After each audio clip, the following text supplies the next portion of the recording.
Inductor and capacitor, inductor and capacitor, ये बना लेना ना, ये आपका क्या हो रहा है, चार्ज हो रहा है, एब्जॉर्ब कर रहा है, स्टोर कर रहा है, पैसिव नेचर दिख रहा है, ठीक। नेक्स्ट यहां क्या हो रहा है, डिलीवर कर रहा है, एक्टिव नेचर दिख रहा है, but it is not active element ना, this is not active element, active nature है, पैसिव नेचर है। बट अगर एलिमेंट वर्ड यूज करना चाहो, एक्चुअली एलिमेंट वर्ड होना ही नहीं चाहिए, बट स्टिल अगर एलिमेंट वर्ड यूज करोगे तो inductor and capacitor are not active element. Is it correct? लिखिए बेटा, चलिए हो गया इतना, तो आप नोट करिए, लिखिए जरा, ये देखिए, तो मैं यहां पर इसको हटा ही दूं ना, रजिस्टर एनर्जी, इंडक्टर एनर्जी लगातार क्या होगी, डिक्रीज करेगी। कैपेसिटर के लिए आप ऐसे ही बना सकते हो, यहाँ कैपेसिटर ले लो, यहाँ कैपेसिटर ले लो, उसमें पोलरिटी नहीं चेंज करेगी, करंट डायरेक्शन चेंज कर जाएगी, दैट्स इट।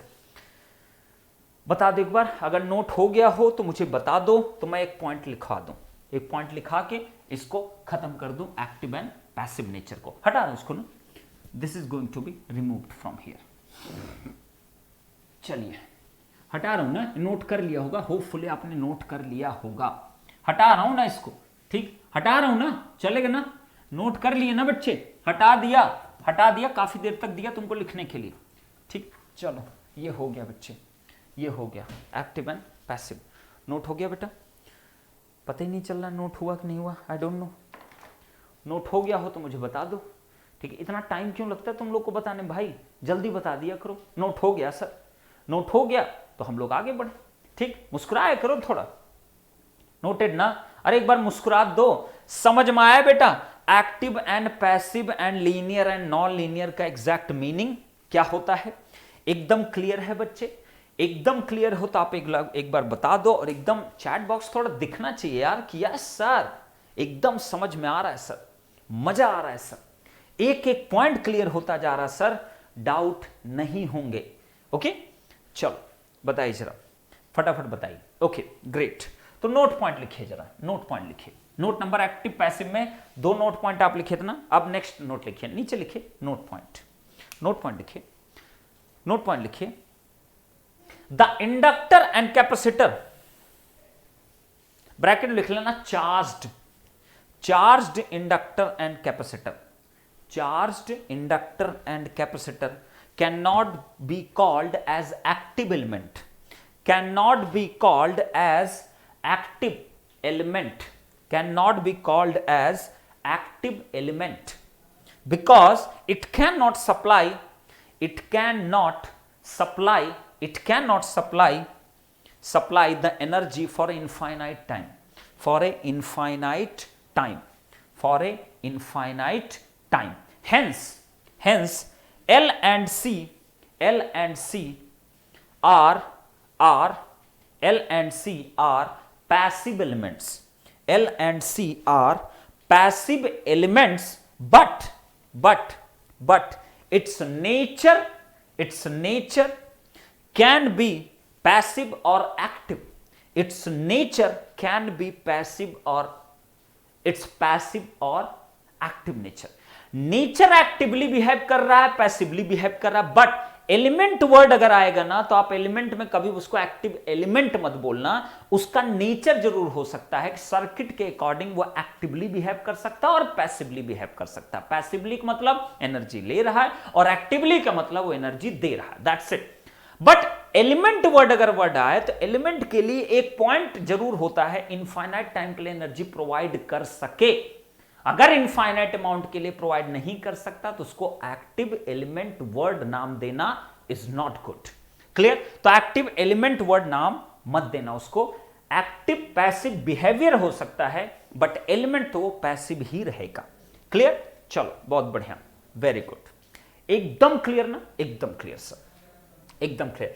तो आप बताइए, आप अपने घर में अगर एक बैटरी लगाते हो, घर में एक प्रैक्टिकल बैटरी, ठीक है, प्रैक्टिकल बैटरी, बताइए क्या वो एक एक्टिव एलिमेंट होता है? नो, एक्टिव एलिमेंट नहीं बोलोगे उसको, इसलिए कि वो भी आपका इनफाइनाइट टाइम के लिए एनर्जी नहीं प्रोवाइड कर सकता। It will provide for certain duration, 5 घंटे, 4 घंटे, 10 घंटे के लिए।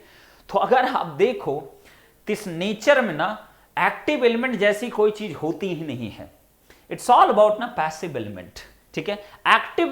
एक्टिवली नेचर और पैसिवली नेचर आपका होता है, इसीलिए ना कभी भी कोई भी एक अच्छी स्टैंडर्ड बुक पढ़ोगे ना तो एलिमेंट वर्ड नहीं जल्दी यूज किया जाता, हमेशा कहा जाता है it's behaviour is active, it's behaviour is passive. But still ऐसा आप लोग पढ़ते हो, इसलिए एलिमेंट वर्ड अगर आ रहा है तो आप ध्यान रखिए इस चीज का, उसको किस पॉइंट पे आपको लिखना है, किस पॉइंट पे नहीं लिखना। कभी कोई पूछे तो उसको प्रॉपर समझाइए उस चीज को। तो आइडियल वोल्टेज या ideal current sources are active elements, are definitely active elements, are active elements. Clear? तो एक्टिव और पैसिव का ना इस तरीके से बोलना कभी सही नहीं होता, बट स्टिल ठीक है, इट्स फाइन। कभी कभी कुछ कॉम्प्रोमाइजेस करने पड़ते हैं, कुछ कॉम्प्रोमाइजेस करने पड़ते हैं, ठीक है। चलो अब चलिए नेक्स्ट बढ़े। इंस्टॉलमेंट बेटा कल से आ रहा है ना, आज हो गया सारा फाइनलाइज, कल से आपका इंस्टॉलमेंट आ जाएगा। कल से instalment Zenith Gravity Galaxy plan पे आने वाला है, इंस्टॉलमेंट पेमेंट ना। तो उसमें हमने कोशिश किया है, और मैं बता दे रहा हूं इंस्टॉलमेंट पेमेंट कैसे रहेगा।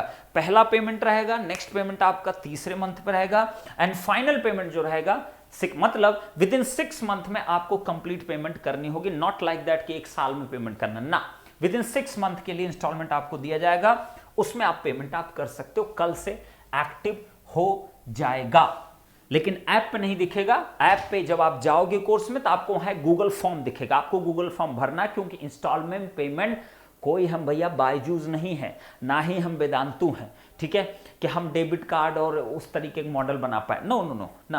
तो हम, आप गूगल फॉर्म भर दोगे बच्चे, आपको नीड होगी तो हम अपनी तरफ से आपको एक कॉल जाएगा, एक लिंक जाएगा, आप उसके थ्रू पेमेंट करके आप इंस्टॉलमेंट गेन कर सकते हो। क्लियर? चलो मोहम्मद हुसैन, ठीक है। चलिए नेक्स्ट बढ़े बेटा, नेक्स्ट बढ़ते हैं। तो हमारा कौन सा है, थर्ड नंबर क्या था, थर्ड नंबर ध्यान सुनना, थर्ड क्या था, unilateral, unilateral and bilateral, lateral, सही, unilateral and bilateral, is it correct? Unilateral और बाइलैटरल का मीनिंग क्या है? What is the meaning of the unilateral and bilateral? बताइए जरा, यूनिलैटरल और बाइलैटरल का मीनिंग क्या होता है? इसका मीनिंग ये होता है, अगर on the basis of characteristic हम लोग देखें, किसके बेस बेटा? On the basis of characteristic पे हम सिर्फ देख रहे हैं ना, और कुछ नहीं, सिर्फ on the basis of characteristic को हम लोग देखेंगे। तो उसके बेस पे जरा बताइए यूनिलैटरल और बाइलैटरल का मीनिंग क्या होता है, क्या होता है? कब आप बाइलैटरल कहोगे, कब आप यूनिलैटरल कहोगे? यूनिलैटरल बाइलैटरल का मतलब यह होता है, ध्यान सुनना, ध्यान सुनना, सबसे पहला पॉइंट ना, नंबर 1 पॉइंट इसमें, if the IV characteristic, IV characteristic, if the IV characteristic of an element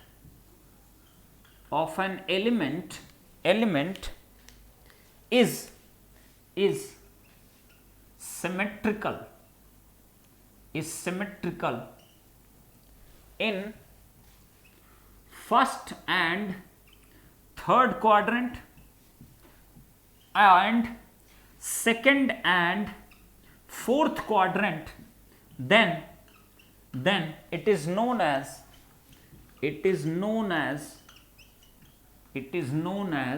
bilateral, correct है? It is known as bilateral.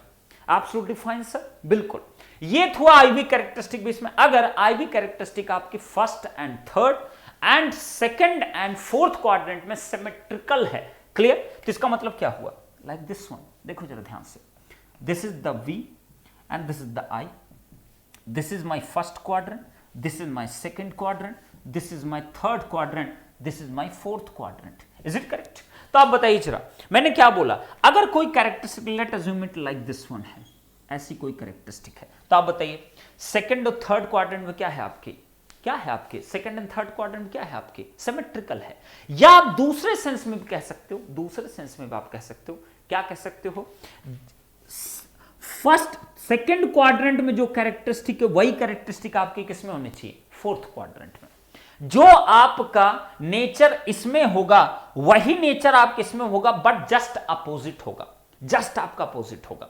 समझ में आ रही मेरी बात? तो हमेशा ध्यान रखना, दोनों ही चीज आपकी बदल जानी चाहिए। मतलब V और I, अगर V पॉजिटिव था I नेगेटिव था, तो दूसरे क्वाड्रेंट में क्या होना चाहिए? It must be symmetrical. मतलब क्या हुआ?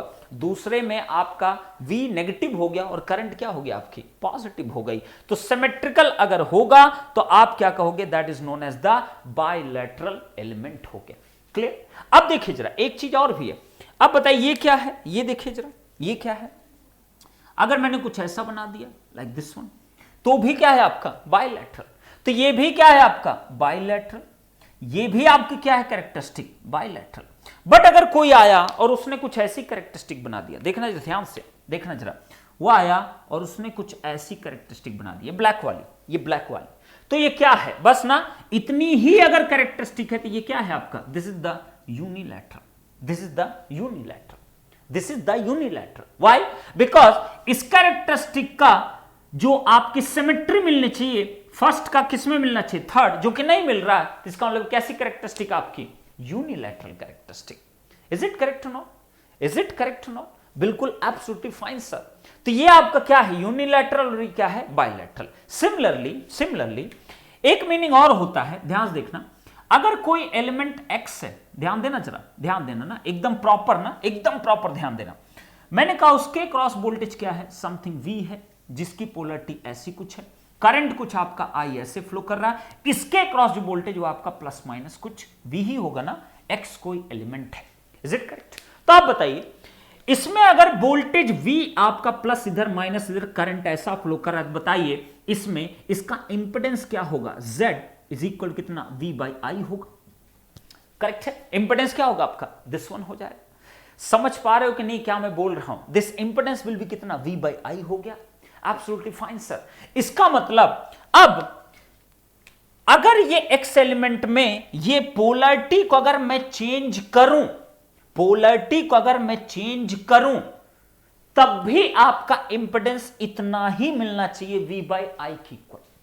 तब आप कहोगे कि ये जो x एलिमेंट है वो क्या होगा आपका? बायलैटरल इन नेचर होगा। कैसा होगा? बायलैटरल इन नेचर होगा। अगर ये इंपेडेंस आपका बदल गया, इसका मतलब ये क्वांटिटी आपकी बायलैटरल एलिमेंट नहीं है। समझ में आई मेरी बात? तो आपको हमेशा ध्यान रखना, जब भी बायलैटरल और यूनिलैटरल की बात की जाए, हमेशा इंपेडेंस के बारे में सोचो। किसके बारे में सोचो? इंपेडेंस के बारे में। हमेशा इंपेडेंस के बारे में सोचो। जो इंपेडेंस आपको सेकंड क्वाड्रेंट में दिखे, वही इंपेडेंस आपको इस क्वाड्रेंट में भी दिखना चाहिए। अगर यहां पे इंपेडेंस पॉजिटिव है तो यहां पे पॉजिटिव आना चाहिए, अगर यहां नेगेटिव है तो यहां पे भी नेगेटिव आना चाहिए। अगर इंपेडेंस आपका बदल रहा है तो आप समझ लेना फिर ये गड़बड़ है। तो इंपेडेंस आपका नहीं बदलना चाहिए। Is it correct? अब सोचो, अगर मैं इसको कर दूं, ये आपका एलिमेंट है x, पोलरिटी में चेंज कर दिया, लेट अज्यूम इट, ऐसा कुछ मान लेता हूं, ठीक है? किसके क्रॉस पोलरिटी चेंज हो गई? This is my now v। Correct है? बट ध्यान देना जरा, बट ध्यान देना, करंट के डायरेक्शन में नहीं चेंज किया, मैंने I यही रखा। Absolutely fine sir. तो अब बताइए, अब इंपेडेंस अगर मैं निकालूंगा, Z इज इक्वल क्या आएगा? इसके रेस्पेक्ट में इस v, यही रेफरेंस आपका है ना, ये अगर पॉजिटिव v है तो ये क्या बनेगा? Negative v। तो मैं क्या लिखूंगा? Negative v। सही। अब डिवाइड बाय कितना होगा? Current I। तो बोलो जरा, इंपेडेंस क्या हो गया? नेगेटिव हो गया, जबकि यहां इंपेडेंस कितना? पॉजिटिव है। क्यों? क्योंकि इंपेडेंस या रेजिस्टेंस हमेशा as a energy absorbing element होता है। अगर मैंने पोलरिटी प्लस यहां लिया, माइनस यहां पे लिया, तब यहां V लिखा, और करंट मैं कह रहा हूं ऐसी जाएगी, तो बोलिए जरा, इसको अगर प्लस मैं इधर करूं, इधर माइनस करूं, तो यही चीज क्या लिखाएगा? माइनस V की इक्वल। तो बताइए इंपेडेंस क्या होगा आपका? Minus V by I. तो वैल्यू कितने मिलेगा आपको? नेगेटिव। तो ये एलिमेंट क्या हो जाएगा आपका? This will become what? This will become unilateral element. तो इसको हम क्या कहेंगे? Unilateral. Unilateral. Is it correct? Similarly अगर तुम्हारे पास केस ये है, ध्यान से देख लो, केस ये है लाइक दिस वन, और ये क्या है? x है, z की वैल्यू v बाई आई की इक्वल। ध्यान से देखते रहना, v और ये क्या है बेटा? I है, प्लस माइनस ऐसा है। दूसरा हमने बनाया, उसमें बस पोलरिटी अगर चेंज किया तो करंट के डायरेक्शन भी चेंज करो। पोलरिटी मैंने ऐसा कर दिया लाइक दिस वन, किया ना, और करंट डायरेक्शन आपकी चेंज हो गई, किधर आ गई आपकी? इधर आ गई, I की वैल्यू इधर, तब भी z की वैल्यू क्या आएगी, इसके रेस्पेक्ट में पोलरिटी चेंज हुआ तो मैं क्या लिख दूंगा, -v कर दूं, डिवाइड बाय करंट इसके रेस्पेक्ट में चेंज हुई तो -i लिख दूं, तो अगेन क्या आ जाएगा, v/i ही आएगा ना, तो impedance is not going to change. इस डायग्राम के रेस्पेक्ट में अगर v की वैल्यू नेगेटिव किया तो नेगेटिव लिख दिया, इस करंट के रेफरेंस में ये करंट नेगेटिव किया तो -v/i, तो फिर से क्या है v/i, तो इंपेडेंस क्या है आपका, सेम है। तो इसका मतलब क्या हो गया, ये कैसा हुआ आपका, बाइलैटरल, कैसा हुआ, बाइलैटरल एलिमेंट, करेक्ट। तो यूनिलैटरल एंड बाइलैटरल में हमेशा ध्यान रखना। हाँ बेटा आ जाएगा, बेटा आ जाएगा, बेटा टुमारो आपको मिल जाएगा मोहम्मद हुसैन, चिंता मत करो, मिल जाएगा आपको, किसी भी सोर्स से आपको मिल जाएगा, ठीक है। आपको सिर्फ ऐप पे देखना रहेगा, कोर्स में जो भी गैलेक्सी और ये सब कोर्स हैं उसमें देखिएगा, आपको ऑटोमेटिक दिखेगा, चिंता मत करो, दिख जाएगा, ठीक बेटा।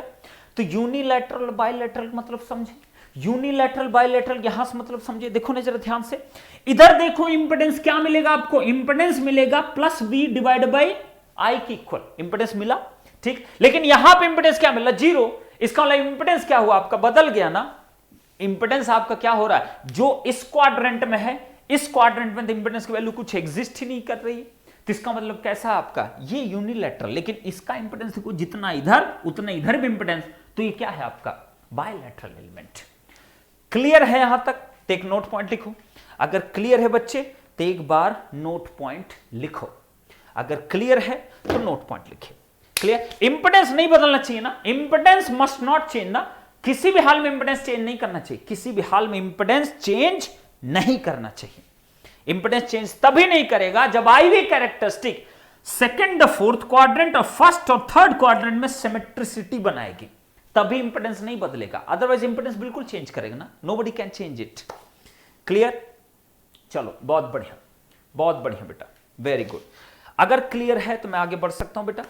तो बाइलैटरल यूनिलैटरल में इन सब पॉइंट्स का हमेशा ध्यान रखना। मैं रब कर दूं, चलो इसको रब कर रहा हूं ना, रब कर रहा हूं, बाइलैटरल एंड यूनिलैटरल, ध्यान रखना, कब बाइलैटरल कब आपका यूनिलैटरल, कब बाइलैटरल और कब आपका यूनिलैटरल। बहुत बढ़िया। अब बताइए, एक पॉइंट बताइए, एक पॉइंट बताइए जरा, एक पॉइंट बताइएगा, बहुत इंपॉर्टेंट ना। तो बाइलैटरल यूनिलैटरल सारे आपके एलिमेंट हो गए, active passive linear non linear, correct. हटा दो बच्चे, इसको हटा रहा हूं ना, नोट कर लिया होगा यूनिलैटरल एंड बाइलैटरल, ध्यान रखिएगा। कब यूनिलैटरल बाइलैटरल का सिर्फ ये मतलब नहीं होता ना करंट को चेंज कर देना, वोल्टेज को चेंज कर देना, इंपेडेंस को भी ध्यान रखना ना, इंपेडेंस को भी ध्यान रखिएगा, इंपेडेंस इज ऑल्सो इंपॉर्टेंट ना, इंपेडेंस को ध्यान रखिएगा ना, अदरवाइज दिक्कत हो जाएगी, अदरवाइज दिक्कत हो जाएगी। क्लियर, पक्का बेटा, एकदम क्लियर। आगे बढ़ सकता हूं, आप लिख दो, अगर आगे बढ़ सकते हो तो जल्दी से बता दो मेरे को ना, जल्दी से बता दो तो मैं आगे बढ़ूं, आगे बढ़ूं, जल्दी बताओ तो मैं आगे बढ़ूं, फटाफट ना, जल्दी एकदम फास्ट वे में, फास्ट वे में बताइए बच्चे, फास्ट एकदम ना, एकदम फास्ट, फटाफट फटाफट बताइए। क्लियर हो गया हो तो बेटा बता दो, मैं आगे बढ़ सकूं, ठीक, मैं आगे बढ़ सकूं। नेक्स्ट आ जाओ, नेक्स्ट आ जाओ, देखिए जरा ध्यान से, फोर्थ वन, लास्ट ही है ना, time variant and time invariant, time variant and time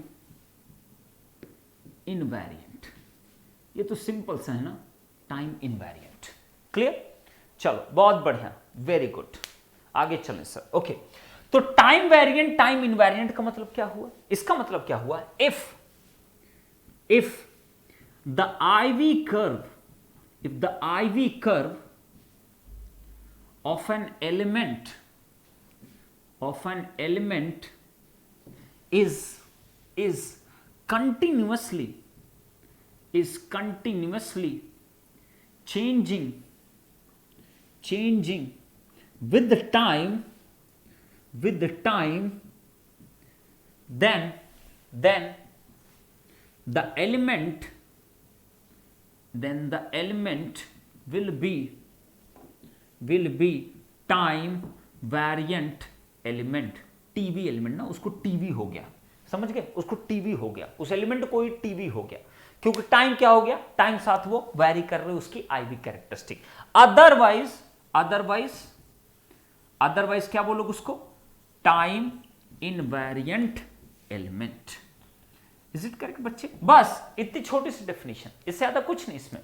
तो अब सोचो, लिखाने वाले थे, नोट लिखाने वाला था मैं कुछ, हाँ नोट में कुछ लिखाने वाला था यार, तुम लोग ना दिमाग नहीं याद नहीं दिलाना, जल्दी रिस्पॉन्स किया करो ना चैट बॉक्स में। चलो अभी इसके बाद लिखा दो नोट, बिल्कुल नोट पॉइंट बहुत जरूरी था। ठीक, तो अब बताइए मतलब इसका मतलब है बहुत सिंपल ना, एक लाइन के है, इसमें कुछ ज्यादा कुछ नहीं है। ये आपका IV कैरेक्टरिस्टिक है।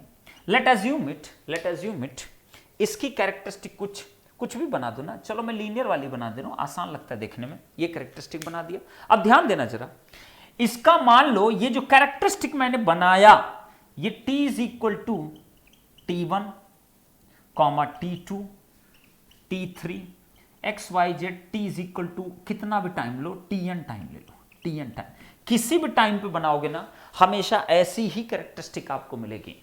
तो ऐसा एलिमेंट क्या कहलाएगा? ऐसा एलिमेंट कहलाएगा टाइम इनवेरिएंट। टाइम से वेरी नहीं कर रहा ना, टाइम किसी भी टाइम पे आप निकालो इसकी कैरेक्टरिस्टिक यही मिलेगी ना, कोई चेंज नहीं आला। वोल्टेज करंट पे कोई इफेक्ट नहीं पड़ेगा, टाइम का कोई इफेक्ट नहीं पड़ेगा। Is it correct? तो आप क्या बोलोगे, टाइम इनवेरिएंट है आपका एलिमेंट। बट अगर late assume it IV curve कुछ ऐसा बन गया, IV आपने क्या किया, मान लिया आपने बनाया कुछ ऐसा कैरेक्टरिस्टिक, आपने बनाया भैया एट t इज इक्वल कितना, T1 टाइम पे कुछ ऐसी कैरेक्टरिस्टिक है, बिल्कुल सही बात है सर। स्लोप भी कुछ आ रहा था लाइक दिस वन, मान लो लेट अज्यूम इट R1 आ रहा था, 1/R1 लिखो, I/V है ना, I/V है तो 1 कितना R1। फिर क्या हुआ, थोड़े टाइम बाद कुछ चेंजेस हुए वोल्टेज करंट में, इस तरीके से ये कैरेक्टरिस्टिक ही चेंज कर गई, ये कुछ ऐसी बन गई, ये बन गई t इज इक्वल कितना, T2 टाइम पे। अब फिर से बताइए इसका स्लोप चेंज हुआ, 1 कितना हुआ, R2 हुआ, तो रेजिस्टेंस भी आपका चेंज होता रहेगा ना, चेंज होता रहेगा। तो टाइम के साथ आपकी कैरेक्टरिस्टिक क्या कर रही, बार बार चेंज कर रहे हैं। कुछ देर बाद ये कैरेक्टरिस्टिक लेट अज्यूम इट ऐसा हो गया, ठीक, तो ये किस पे हुआ, t इज इक्वल कितना, T3 टाइम पे। अगेन आपका स्लोप क्या हो गया, आपका चेंज कर गया, 1 कितना आ गया, R3 आ गया। Is it correct? तो मैंने क्या बोला, टाइम के साथ आपकी IV कैरेक्टरिस्टिक चेंज करे, मतलब स्लोप भी क्या कर रहा है आपका, रिपीटेडली वैरी कर रहा है। तो स्लोप चेंजिंग, स्लोप क्या हो रहा, changing with time. Is it correct? इसका मतलब resistance R is what, changing with क्या, with respect to time. Note it down, this is what kind of system, यह है कि इंपेडेंस चेंज नहीं होगा, करेक्ट, इंपेडेंस चेंज नहीं होगा, एब्सोल्युटली फाइन। तो ये क्या हो गया, टाइम वेरिएंट हो गया,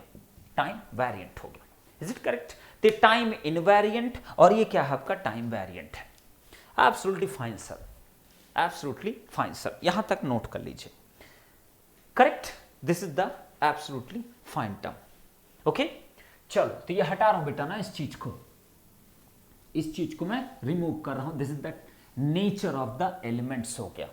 अब लम्प्ड डिस्ट्रीब्यूटेड, लम्प्ड का मतलब होता है जिसमें आप सेपरेट कर सको एलिमेंट को, डिस्ट्रीब्यूटेड का मतलब होता है जिसमें सेपरेट ना कर सको। तो ट्रांसमिशन लाइन जो पैरामीटर्स आप लोग पढ़ते हो ना पावर सिस्टम में, वहां आप ये सब पढ़ते हो डिस्ट्रीब्यूटेड एलिमेंट्स, ठीक है। बट लम्प्ड का मतलब होता है जिसमें R, L और C जो एलिमेंट होते हैं उनको आप सेपरेट कर सकते हो सर्किट से, ऐसे निकाल के बाहर फेंक सकते हो, उसको बोलते हैं लम्प्ड नेटवर्क। और आपके डिस्ट्रीब्यूटेड वो नेटवर्क होते हैं जिसमें डिस्ट्रीब्यूटेड फॉर्म में रहते हैं रेजिस्टेंस, इंडक्टेंस एंड कैपेसिटेंस। इसका मतलब उनको आप सेपरेट नहीं कर सकते, जैसा कि आप ट्रांसमिशन लाइन पढ़ते हो डिस्ट्रीब्यूटेड ट्रांसमिशन लाइन में। क्लियर? हटा दो बच्चे इसको, चलो, तो उसको इतना कुछ उसमें है नहीं, ठीक है, दैट्स वाई उसको लेने की जरूरत नहीं है आपको यहाँ पे। हटा दो बच्चे ना, हटा दो उसको। चलो नोट एक लिखो, नोट लिखे, all the linear elements,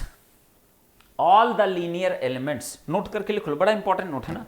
all the linear elements are bilateral in nature, all the linear elements are bilateral in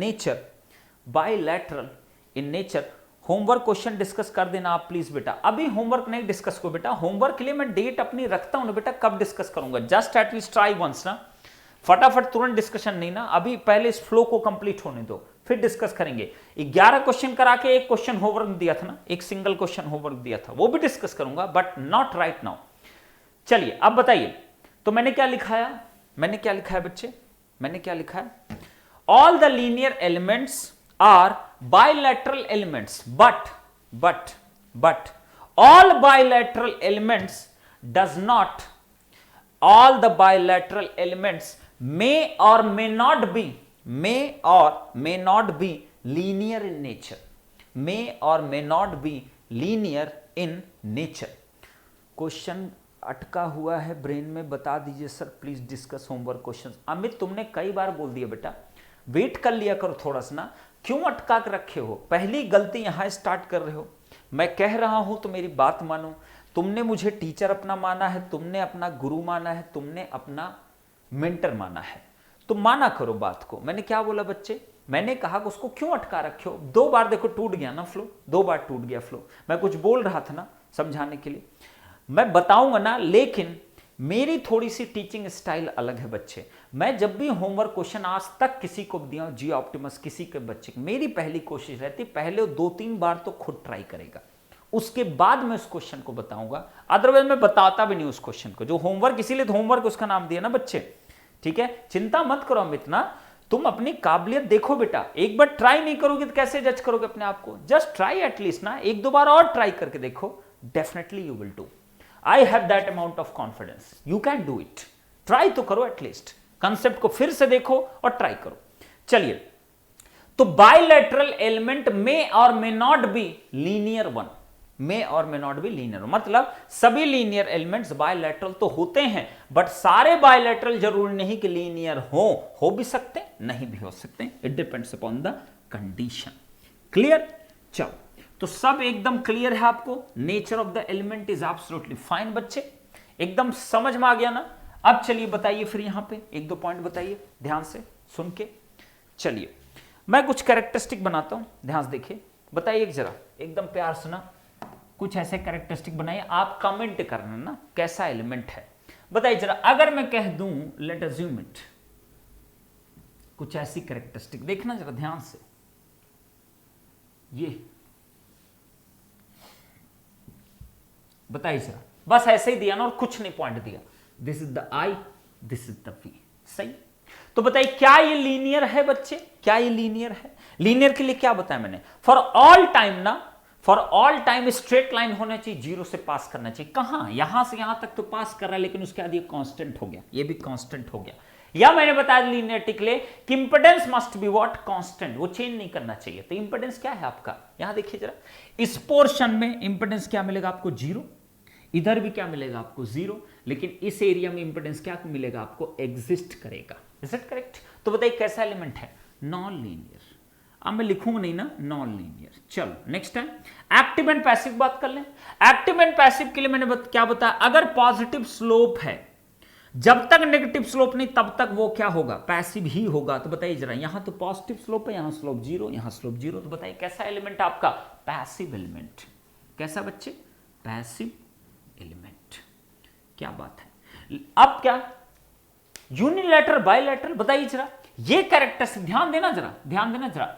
इस रीजन में जितना भी आपका इंपेडेंस है, जितना भी ना, इतने रीजन में इतना इंपेडेंस, फिर उसके बाद 0 इंपेडेंस, मतलब इस रीजन में जितना भी इंपेडेंस इसका है उतना ही इंपेडेंस पूरा इस रीजन में भी है ना। तो इसका मतलब क्या हो गया कि ये कैरेक्टरिस्टिक और ये कैरेक्टरिस्टिक आपस में क्या है, सिमेट्रिकल है। ये आपका क्या है, फर्स्ट क्वाड्रेंट, और ये क्या आपका third quadrant. Is it correct? दोनों सिमेट्रिकल है कि नहीं है, मैच करके देख लो, दोनों सिमेट्रिकल है। तो इसका मीनिंग क्या हो गया, ये कैसा आपका एलिमेंट होगा, that will be bilateral in nature. कैसा होगा, bilateral in nature, bilateral in nature, in nature. ये मत समझना कि इंपेडेंस तो कांस्टेंट नहीं है सर, अरे भाई मैंने बताया था कि एक क्वाड्रेंट का जो इंपेडेंस टोटल होगा इतने में कुछ है, इतने में 0, इधर भी सेम अमाउंट ऑफ ना, इतने में सेम, जितना यहां उतना यहां पे भी आएगा, जितना यहां उतना यहां पे भी आएगा। तो आपका एलिमेंट कैसा होगा, बायलैटरल इन नेचर होगा। बट ऑल बायलैटरल एलिमेंट में और में नॉट बी लीनियर। तो ये तो बायलैटरल तो है, लेकिन कैसा है, नॉन लीनियर है। तो नॉन लीनियर है, पैसिव है, बायलैटरल है, टाइम इनवेरिएंट और वेरिएंट का कोई मतलब ही नहीं है, कोई मतलब नहीं है। क्लियर? अब सोचो, अब इसी का अगर मैं बनाता लाइक दिस वन, ध्यान देना जरा, ध्यान देना, अगर ऐसा एग्जाम में ऐसा तो क्या लिखोगे, और अगर ऐसा आया तो क्या लिखोगे, IV। फिर से मैंने वही कैरेक्टरिस्टिक बनाया, ध्यान देना जरा, बहुत इंपॉर्टेंट है ये वाला क्वेश्चन। ये देखिए, ये कुछ ऐसा बना है, लेकिन ध्यान देना इस पॉइंट को इन्होंने अब की बार मेंशन कर दिया है ना, ध्यान से सुनना, ये आपका पॉइंट आपका क्या है, मेंशन किया गया है। क्या मेंशन किया गया, ध्यान सुनिए, इस पॉइंट को लिख दिया 2, समथिंग 4, ऐसा लिख दिया, आई डोंट नो क्यों लिखा, लिख दिया बस, ठीक है। इसको लिख दिया -3, 5 लिख दिया, -5, -3, -5 करेक्ट है। तो आप बताइए जरा, सबसे पहली चीज, क्या ये लीनियर है? लीनियर तो वैसे भी नहीं है, तो नॉन लीनियर लिख दूं, नॉन लीनियर, बहुत बढ़िया बात है, ठीक। नेक्स्ट बताइए, क्या ये पैसिव है? क्या कहीं नेगेटिव स्लोप दिख रहा है? नहीं सर, तो इसका मतलब ये कैसा है, पैसिव है, बिल्कुल पैसिव है। और नेक्स्ट क्या आपका, क्या ये बाइलैटरल है? क्या ये बाइलैटरल है? ध्यान देखो, अगर ये पॉइंट मेंशन कर दिया तो सिमेट्रिकल तो तभी कहलाएगा जब ये पॉइंट और ये पॉइंट दोनों सेम होने चाहिए। मतलब ये 2.4 है, 2 और कॉमा 4 है, तो ये पॉइंट -2, -4 होना चाहिए, तभी तो सिमेट्री क्रिएट होगी ना। लेकिन this point is -3, -5 and this point is 2 and 4, तो इसका मतलब क्या हुआ? इसका मतलब हुआ दिस फर्स्ट क्वाड्रेंट का कर्व और सेकंड क्वाड्रेंट, थर्ड क्वाड्रेंट का कर्व सिमेट्रिकल नहीं है। तो ये कैसा एलिमेंट हुआ आपका? यूनिलैटरल। क्या बोलोगे इसको? यूनिलैटरल। क्यों? As first and third quadrant symmetry does not exist, यानी एग्जिस्ट कर रहा है, डज नॉट एग्जिस्ट। तो कैसा एलिमेंट हुआ? यूनिलैटरल। तो लैटरल वाला जो पार्ट होता ना, कि यूनिलैटरल, कई लोग सोच लें कि करंट अगर एक डायरेक्शन होगी तभी आप उसको यूनिलैटरल कहोगे, और अगर करंट 2 डायरेक्शन होगी तो मैं उसको बायलैटरल कहूंगा। ना ना ना ना, हमेशा क्या चेक करोगे? सिमेट्री को। करंट यहां देखो क्या है, नेगेटिव भी है, करंट क्या है, पॉजिटिव भी है, ये देखो पॉजिटिव नेगेटिव, नेगेटिव नीचे, ठीक। स्टिल ये क्या है? Unilateral element, it is not a bilateral element, this is a unilateral element. तो डोंट जज विद द करंट ना, करंट कैन बी नेगेटिव और positive, what ever, I do not care, I will care only कि आपका element में first, third और क्या, second और फोर्थ, ये क्या है? फर्स्ट क्वाड्रेंट, ये क्या है बेटा? थर्ड क्वाड्रेंट, ये क्या है? सेकंड क्वाड्रेंट, और ये क्या आपका? Fourth quadrant. तो फर्स्ट, सेकंड, थर्ड में से first, third symmetry, second, fourth symmetry, तभी आप उसको हमेशा कहोगे बायलैटरल, अदरवाइज बायलैटरल नहीं बोलोगे। करेक्ट बात है। -2, -4 होता